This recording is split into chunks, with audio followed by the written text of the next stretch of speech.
sou a professora Vilma. Hoje vamos fazer a correção do exercício sobre introdução ao estudo de conjuntos. Primeira questão.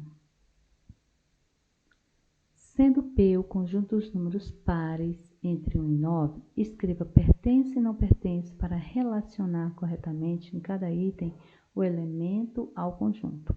Esses símbolos aqui, pertence e não pertence, você só pode utilizá-los quando é de um elemento para o conjunto. Então, o primeiro passo que nós temos que fazer aqui é o conjunto P, né? Vamos enumerar esse conjunto P. Ele é um conjunto P dos números pares entre 1 e 9. Então, quais são os números pares entre 1 e 9? Os números são 2, 4, 6 e 8. Apenas esses números estão entre 1 e 9 e são pares. Agora, vamos relacionar os elementos ao conjunto.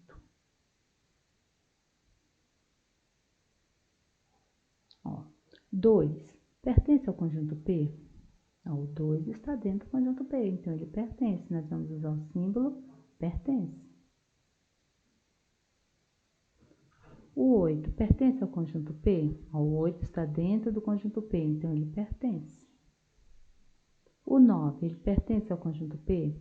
9 é um número ímpar, não está dentro do conjunto P, então nós vamos usar o símbolo não pertence. E o 3? Pertence ao conjunto P? Também não, então o símbolo não pertence. Agora vamos marcar aqui a alternativa correta. Olha, o 2 pertence, o 8 pertence, 9 não pertence, não pertence. Então os símbolos são pertence, pertence, não pertence, não pertence. Então vai ser essa primeira alternativa aqui, olha.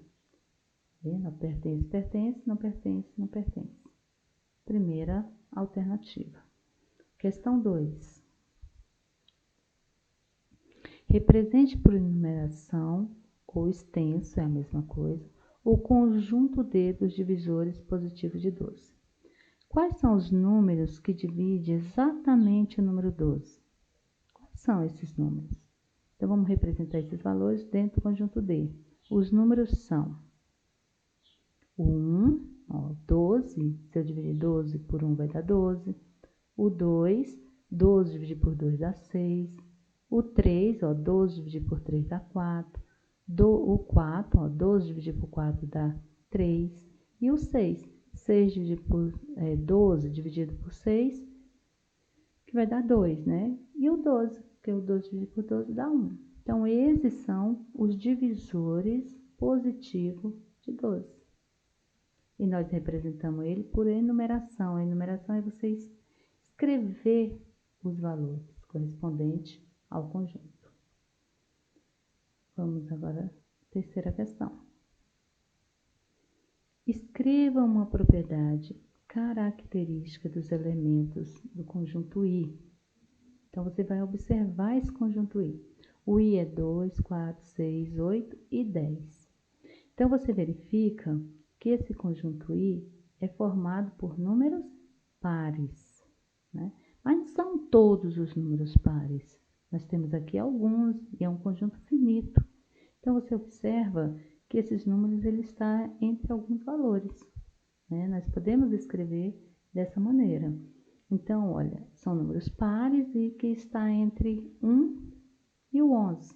Né? Nós podemos escrever, então vamos escrever assim. Olha, conjunto I, tá o quê? A característica desse conjunto, né? Ou a propriedade desse conjunto, ela vai ficar assim, ó. Tá o quê? O x tá o quê? É um número par entre 1 e 11.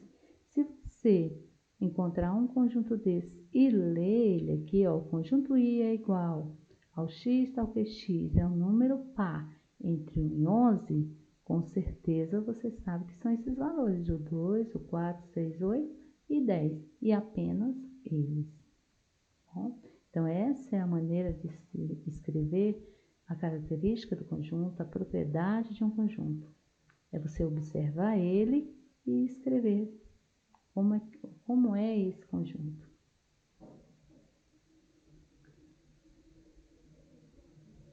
Quarta questão.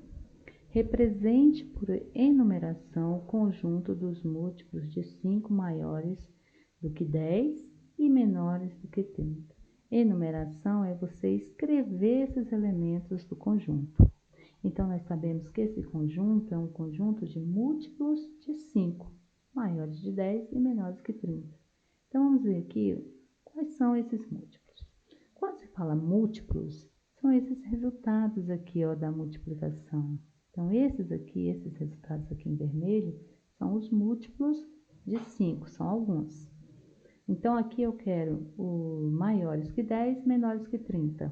Maiores que 10, nós temos o 15, 20 e o 25. Então, nós vamos escrever esses valores no conjunto, ó, 15, 20 e 25. 10 não pode, porque tem que ser maior do que 10. O 30 não pode, porque tem que ser menor do que 30. Então, vai ficar assim o conjunto.